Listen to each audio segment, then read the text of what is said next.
हाय दोस्तों, कैसे हैं आप। उम्मीद है कि अच्छे होंगे।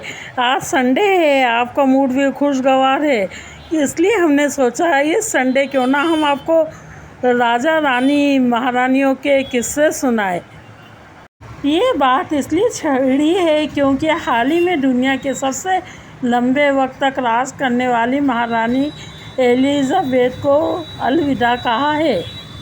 नाश्ते में पराठे तो ज़रूर बनते हैं और पराठे से याद आया एक ऐसा नवाब का किस्सा जो आपको मुस्कुराने पे मजबूर कर देगा।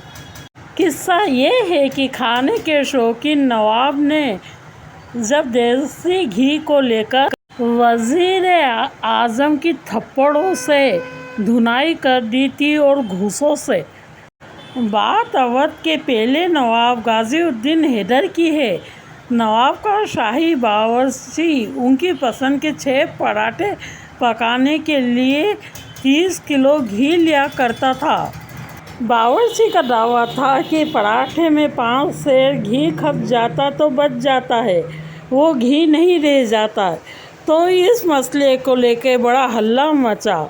हुआ यूँ कि मोहतम-उद-दौला आगा मीर ने शाही बावर्ची को फटकार लगा दी, हर पराठे पर 933 ग्राम से ज़्यादा घी नहीं दिया जाएगा। ये बात जब नवाब गाजीउद्दीन हैदर तक पहुंची तो उन्हें इतना गुस्सा आया कि उन्होंने आगा मीर को बुलाकर उन पर थप्पड़ों और घूसों की बरसात कर दी। इसके बाद तो घी की मात्रा पराठे पर पक्की हो गई। आपको नहीं लगता पुरानी दिल्ली के पराठे वाली गली में बनने वाले पराठों को तलकर बनाने की परंपरा अवध के ज़रिए दिल्ली पहुंची।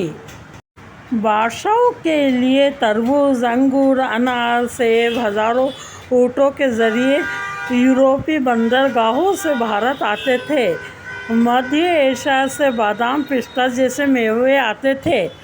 हुमायूं को नॉनवेज कोफ्ते और पुलाव भारत में बनवाने का क्रेडिट है और उनके बेटे बादशाह अकबर ने इसी इंडो पर्शियन स्टाइल से आगे बढ़ाया। तो अवध के नवाब वाजिद अली शाह ने पुलाव अनारदाना का चलन शुरू किया। 9 रंगों से बने पुलाव को नवरत्न पुलाव का नाम भी दिया गया, जिसमें गुलजार पुलाव, नूर पुलाव, चमेली पुलाव, कोको पुलाव, मोती पुलाव और यखनी पुलाव भी शामिल थे। नवाबों के दस्तरखान पे पराठे ही नहीं और भी ऐसे लजीज किस्से सुनने को मिलते जो मुंह में पानी ले आएंगे। नवाबों के लिए रोज़ तैयार किया जाता था 101 डिश का तोरा। इसमें पुलाव, ज़र्दा मीठा पुलाव यानी मुज़फ़्फ़र, खटाई वाला मीठा पुलाव यानी मुंतज़र, शीरमाल, मुज़फ़्फ़र के रंग वाला मीठा चावल, सफ़ेद दाल, बैंगन का रायता, दूध में पके चावलों से बनी खीर यानी शीर, विरस के ख्वाचे, कोरमा, बिरयानी, गोश्त के साथ पकी हुई अरबिया, शाही कबाब, मुरब्बे, चटनी, अचार तो हुआ करते थे। नवाब के लिए एक पैर पे खड़े होकर खाना बनाने वाले बावर्चियों का दर्जा इतना ऊंचा था कि दरबार के कई मंत्रियों की जलन की वजह बन जाता था। इसलिए उनकी तनख्वाह भी शाही थी। आपको ये सुन के हैरत होगी कि 200 साल पहले उनकी तनख्वाह 1200 रुपये महीना थी। यहाँ तक कि कुछ बावर्ची इतने नकचढ़े थे कि अपनी शर्तों पे काम करते थे। एक बावर्ची ने शर्त रखी कि वो केवल सालार जंग के लिए खाना पकाएगा। एक बार तो उसने नवाब शुजा-उद-दौला की दावत के लिए भी पुलाव बनाने से इनकार कर दिया। इनकी बेगमें भी फिर शौकीन थी, वो भी कोई खाने पीने में कम नहीं थी। एक की पसंद थी कच्चे कीमे की मीठी टिक्कियाँ, तो फिरनी, शामी कबाब, भोपाली रिजाला के हिसाब से कलेजी, शीर कोरमा और शाही टुकड़े की बड़ी शौकीन थी। 20वीं सदी के शुरुआती 4 दशकों में पटियाला के महाराजा रहे भूपेंद्र सिंह के अजब गजब किस्से कारनामों की चर्चा जर्मनी दास ने अपनी किताब में बताई। भूपेंद्र सिंह की 365 रानियां थीं और रात को 25 पैक ब्रांडी पीते थे। भूपेंद्र सिंह हर रोज़ अलग रानी के साथ समय बिताते थे। समय बिताने के लिए रानी का सिलेक्शन भी अजीबोगरीब अंदाज में किया जाता। सभी रानियों को एक लालटेन दी जाती।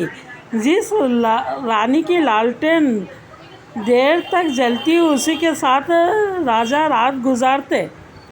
महाराजा भूपेंद्र सिंह रात को खाना खाना कम पसंद करते थे क्योंकि 25 पैक ब्रांडी लेना कभी नहीं भूलते। अब ये तो रही खाने पीने के ये शौक़ की बात। इसके अलावा भी उनके कुछ बेतुके शौक़ भी थे और वो है 800 कुत्ते पालने वाले नवाब ने डागी की शादी में खर्च किए 2.5 करोड़ रुपए।